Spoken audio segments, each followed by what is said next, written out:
ili tuwe salama na tuepuke hila za adui zetu.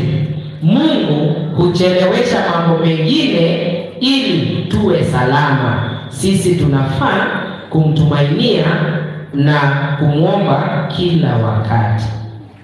Sasa msomaji, ningependa turudi katika lile fungu letu kuu la Mark 34 kama ni Mark 4, na sasa ningependa tuanzie verse 35. Kuna hadithi pale ya wanafunzi wa Yesu waliokuwa pamoja naye wakivuka ng'ambo ya pili, lakini mawimbi yakaja na yakawasumbua. Hebu tusikize hadithi hiyo jinsi ilivyokwenda. Mark 4 tuanzie 35, tutasoma polepole mpaka 41. Maandiko matakatifu yanasema, siku ile ulikuwepo jioni, akawaambia, na tuvuke mpaka ng'ambo.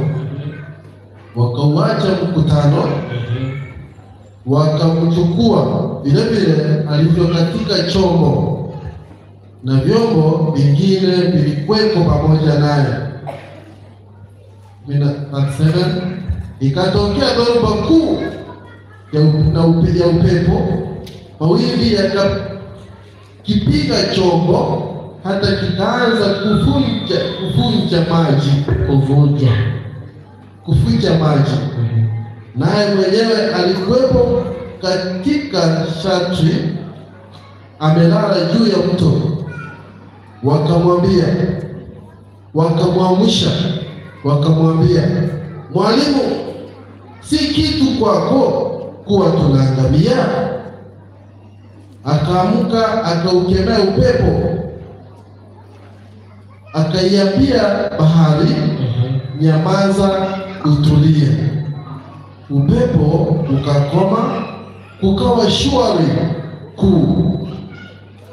Akawaambia, mbona mmekuwa waoga? Hamuna imani bado? Wakaingiwa na hofu kuu, wakaambiana, ni nani huyu basi hata upepo wa bahari umtii? Amen. Kwa hivyo pale kuna mambo ambayo tunajifunza. Kumbuka wanafunzi hawa wa Yesu walikuwa wametembea naye, walikuwa wamemjua ni nani, lakini pale walipokuwa katika bahari na kulipotokea mawimbi makali, Yesu akiwa bado yuko pale, wakamwamsha.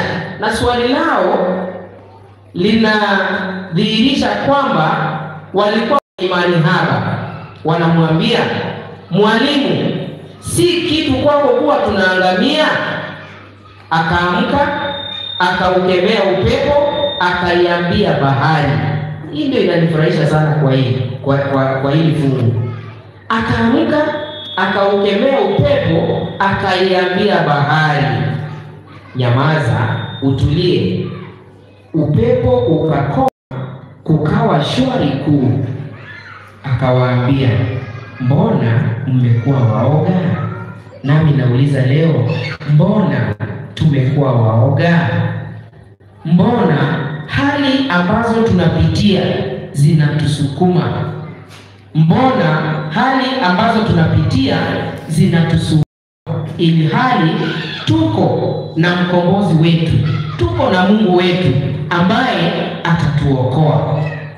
Kwa hiyo wanafunzi katika ile hali wakawa na uoga sana. Waliona ya kuwa wataangamia. Lakini jambo moja, hata kama wanakuwa na imani haba ama wanakuwa na maswali pale, kuna jambo moja linanifurahisha, ya kwamba walijua kwa Yesu watapata kukombolewa, watapata kuokolewa, watapata kutuliziwa yale mawimbi, hayangewasumbua tena. Kwa hivyo hata sisi tunahimizwa, ama ningependa tuhimizane ya kwamba wacha tumtumainie Mungu katika hali zetu hizi ngumu ambazo tunazipitia, ili kupitia kwake tutapata kukombolewa hakika. Ningependa